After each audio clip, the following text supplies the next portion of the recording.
Bienvenidos al segundo segmento de Cayendo y Corriendo, dedicado como siempre a las matrices y matices de opinión. Recordemos que para algunos medios impresos privados venezolanos, eso que se nos presenta como un titular, como una información, en muchos casos es simplemente la opinión de un grupúsculo de venezolanos, ¿no? Lo veíamos con el titular del día 28 de Últimas Noticias, que parecía sugerir que iba a haber un aumento de luz y que el mismo Últimas Noticias, de manera muy elegante, hoy en otro titular y en nombre de la verdad y de la realidad, decía que eso no era así. Que caigan y corran los artículos de opinión y comenzamos con Tal Cual. Y un título que ya ustedes me dirán que es repetitivo, que es necio, pero bueno, ¿cómo hacemos? Algunas veces pareciese que los opinionistas de la oposición, que los medios impresos de la oposición no tienen otra cosa que decir, otra propuesta intelectual, teórica, en el ámbito de las ideas, de decir que esto es una dictadura, incluso después del pasado 5 de enero, en el cual comenzó una Asamblea Nacional plural. Pues, desgraciadamente, y en nombre de la objetividad, tenemos que mencionar una vez más otro artículo que dice estrictamente lo mismo. El título es El Dictador. Lo escribe Alda Ávila y el artículo comienza mencionando el llamado Plan Socialista 2007-2013, que sería rechazado, según Alda Ávila, por un 80% de los venezolanos. Ellos hacen estadísticas con Twitter que filtran desde canales de televisión o con páginas web de sus medios impresos, ¿no? 80% de los venezolanos estaría contra el proyecto socialista. Es por eso que además, no es que digan mentiras, sino que se las creen, celebran y pasa lo que pasa, que en estos momentos está en una especie de locura psicótica, de fiesta furtiva, en la cual ellos ya ganaron las próximas presidenciales. Entonces nos dice la culminación de este golpe de Estado, así llaman a las políticas del gobierno, continuado, un golpe de Estado continuado y sistemático, es la reciente ley habilitante aprobada por la Asamblea Nacional. Más adelante nos dice el artículo, ¿por qué entonces someternos a la barbarie totalitaria? Miren las palabrotas que usan, de fin de año. Por una razón muy sencilla, dice el articulista, porque el teniente coronel, escúchese bien esto, desde el viernes 18 de diciembre se convirtió en el dictador de Venezuela. Pareciese que fuese solamente desde el 18, es decir, que del 17 para atrás, en los últimos 11 años, no fue dictador como ellos lo vaticinaron. Él sabe que la nueva Asamblea Nacional instalada el pasado 5 de enero cuenta con 67 diputados demócratas y valientes, altamente capacitados, como Mazuco, por ejemplo, o como Omar Barbosa, que dejó bien linda el Zulia después que fue gobernador, o como Mendoza, que es un especialista en cerrar canales de televisión, o como María Corina Machado, que mejor me paro, dispuestos a ejercer control sobre sus corruptas e ineficientes ejecutorias. Termina el artículo diciendo entonces, la gran solución que ellos plantean para derrotar a Chávez ya no son aviones de papel, sino, cito, la gran solución. Por eso, este camino de resistencia que nos espera hasta el 2012 debería empezar por allí. ¿Por dónde? Apagar el televisor cada vez que encadene y jamás sintonizar a BTV.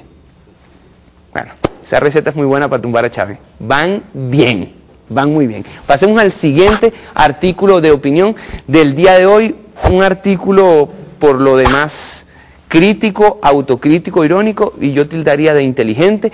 Lo publica El Universal y lo escribe Clodovaldo Hernández. El título es El arte de enloquecernos. Cito: la ya vieja consigna Chávez los tiene locos cobra fuerza cada cierto tiempo y no se limita a la oposición.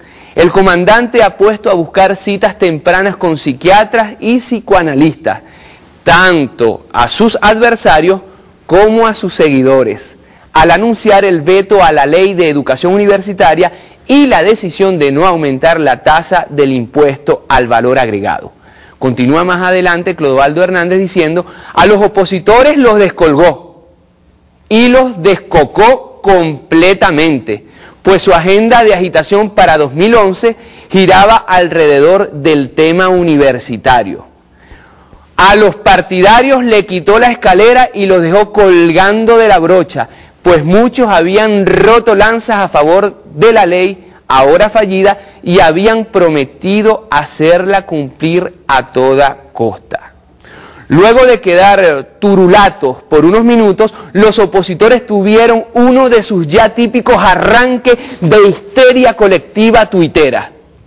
Dijeron que el presidente tomó la medida porque se muere de miedo, porque está contra las cuerdas, porque técnicamente está caído, desesperado, derrotado. ¡Ríndete, que estás rodeado!, exclamaron los más bravucones. Sí, es cierto que llevan varios años diciendo lo mismo, pero bueno, cada quien con su tema, nos dice Clodovaldo Hernández. Y termina con la siguiente frase: los partidarios del presidente, tras momentos de desconcierto total, asumieron el discurso clásico de estos casos.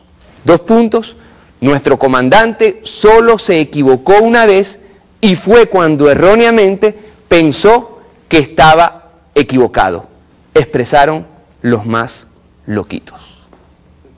Pasemos pues al último artículo de opinión del día de hoy. Se trata en este caso de Últimas Noticias, lo escribe Alberto Aranguibel y se llama Farsantes. ¿De quiénes estará hablando? Veamos. Como todo lo que hace la oposición, o lo que pueda quedar de ella por ahí, los diputados que la representan a partir de ahora en la Asamblea Nacional no son sino una farsa, una farsa. Su entrada al Palacio Federal Legislativo se caracterizó por la afirmación desde el primer momento de amenazas destempladas que invocan incluso a las cortes supranacionales del mundo para difamar ante ellas al presidente Chávez y a su gobierno. Es un acto de arrogancia retórica y melodramatismo que raya en el desquicio. Termina Alberto Aranguibel diciendo: retirarse de la Asamblea con una auténtica patalequera, abstencionista, sin fundamento, para regresar 5 años después, sin haberse producido hoy ninguna alteración de las condiciones electorales que en aquel entonces se objetara, no puede ser menos que ridículo y hasta lamentable. En la retoma del espacio que la democracia participativa le consagra a la divergencia política, no ha habido ninguna conquista por parte de la oposición, como no sea el reconocimiento de su error, de su craso error, y el extraordinario logro de la revolución bolivariana en convencerlos de ello y hacerles asumir su rol con el mínimo de responsabilidad y respeto hacia sus seguidores. Lo demás es pura farsa. Terminamos pues el segundo segmento de Cayendo y Corriendo, y no se muevan porque en el próximo estaremos como siempre mostrándoles las noticias gran nacionales